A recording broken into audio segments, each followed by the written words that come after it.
All right, first to go into video, I'm here with Robert Siniakowicz, right? Great to meet you. Yeah, Siniakowicz. All right, you are the founder of SetPoint.Fit. All right, so we're going on a 10-minute run. This is our first run. Excited? Let's do it. All right. Let's go. So tell me about SetPoint.Fit. So SetPoint, we're actually building the digital home for racket sports. We took a lot of inspiration from the company Strava. We think they've accomplished a lot for the running community, and we want to do the same for racket sports. Interesting. And so how did you come up with the idea? So this was back in June 2025, and I'll start off by saying that ideas are cheap. It's all about execution. Execution's everything. That's why we're here this morning on the run. We're here to execute. And yeah, actually, I gotta log my run on Strava here, but you could log your run on a Agona coming up soon. That's what I will be doing soon. Trust me, this guy's the man.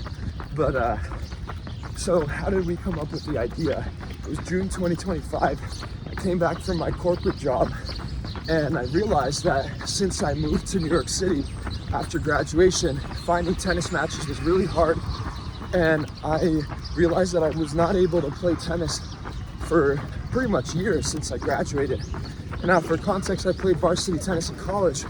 It was a big part of my life. And I realized that this is much harder than it's supposed to be.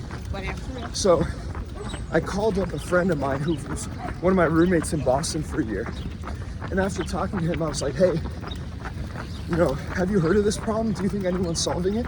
And we were like, no, I don't think anyone's solving it well. And he's actually an ultra marathoner.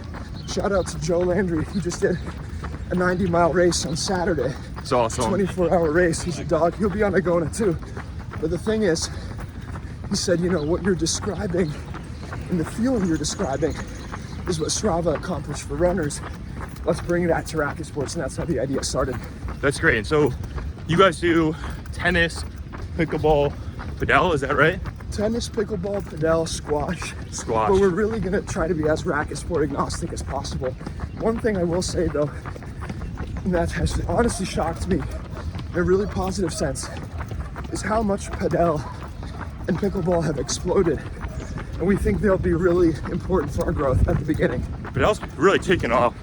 Shout out to Nucleus Network for putting me on padel. Okay, so you worked in consulting for how many years? 3.5 years. 3.5 years. So what was the biggest thing you had to unlearn from consulting in order to be a successful founder? I will say that so many learnings in consulting. So take it with a grain of salt, really great job, great coworkers, and such a good time working there. But one thing was, as a strategy consultant, you work a lot on strategies. It's in the name. You're making PowerPoint presentations and you're thinking about complex problems. But in the startup space, it's not good enough to think about your strategy and just put it on paper. Yeah. You actually have to lace up, you have to put your shoes on, you have to get out in Central Park in the morning. You get on some runs. You got to get it done. And you have to be very vulnerable. You have to be willing to make mistakes. So that open-mindedness of just executing and trying things, throwing spaghetti on the wall. Yeah. That's a new feeling I've had to learn, or maybe unlearn, from consulting. 100%. Speaking of mistakes, what would you say is your biggest mistake so far with SetPoint? I don't know if I even view it that way, because every mistake leads to a learning right now. All right, what's the best learning experience you've had so far with the company? I would say that I'm really new to social media content and marketing. Yeah. And so far there's been a lot of learnings there on what works and what doesn't work.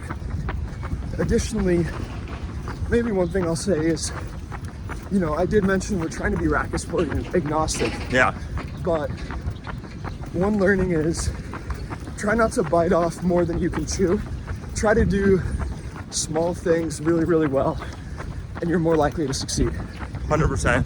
What's your go-to-market strategy right now? How are you getting the word out for the company, and what's the overall strategy?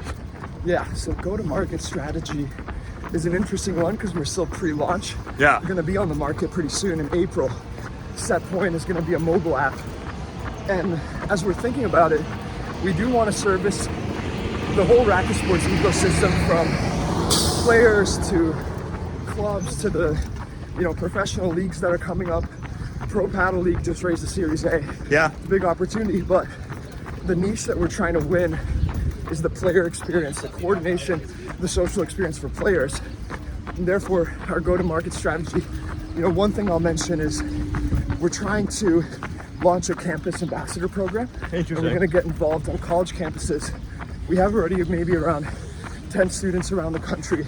That's awesome. That are interested in helping us out at different colleges. They're club presidents of the club pickleball team, club tennis team, and all to say, last thing I'll throw in there is also social events and social tournaments that we'll try to co-host with clubs in New York City. Yeah. So hyper-local community seating, building local density, and getting strong feedback. More important, back to the original advice, don't bite off more than you can chew. Learn a lot in a small area and build density.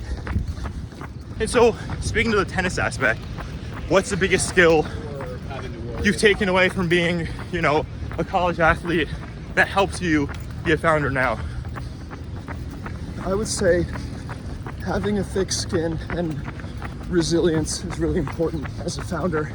Having a lot of endurance like we're building up today, stamina, and maybe last one is time management. You're gonna have a lot of different opportunities to do a lot of different things. And this is kind of like learning from mistakes too, but you'll identify what activities provide the highest ROI. As the CEO of a business, and I'm new to this, you have to identify the highest ROI on the time of your team and on the dollars that your team gets in the door. Yeah. How do you spend that? How do you spend your time and money and manage that effectively to make sure your team is prioritizing the right things? Because, and maybe this is back to your consulting question, is, there's really no such thing as optics in a startup. Because you look like you're busy or you're doing a lot of work, that doesn't mean you're doing the right work. Yeah. So they often say, slow down to speed up. I think that's something else I've learned. Okay. So what's been the hardest part about being a founder so far? Good question, Justin. Hardest part about being a founder is being okay with making others upset, within reason. Yeah. Right. Who have you made upset, bro? Well, I guess your co-founders, your teammates, they're with you in the trenches, but sometimes the difficult truth is important, or maybe not making them upset, but being able to challenge one another productively. I think we shy away from the hard topics, but anytime we've gone into those conversations, it's always led us into a better path. So important to have not only a thick skin externally, but especially internally as well. 100%. Not take anything personal. Yeah, you definitely need some thick skin when you're pitching to VCs and stuff like that. All right, so for the last minute of our jog, whatever you want to call it, we do a race because Agona now has live racing where you can bet your friends on who's gonna run the most. We're gonna start racing. Do you have any predictions on how it's gonna go? Look, man, I think Justin is hiding some visibility here. I think he might dust me, but let's see how this goes. My wrist can keep up with this. All right, ready? Yep. Set, go.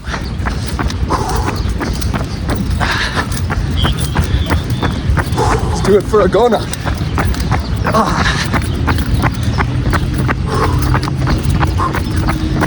My knees are dying. Some crazy pace we got going on here. All right, 20 seconds in.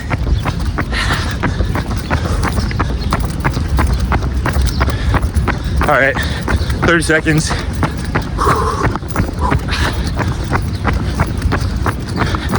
Neck and neck. You think you got this, bro? I put $100 on it. All right, race to that pole. Yep.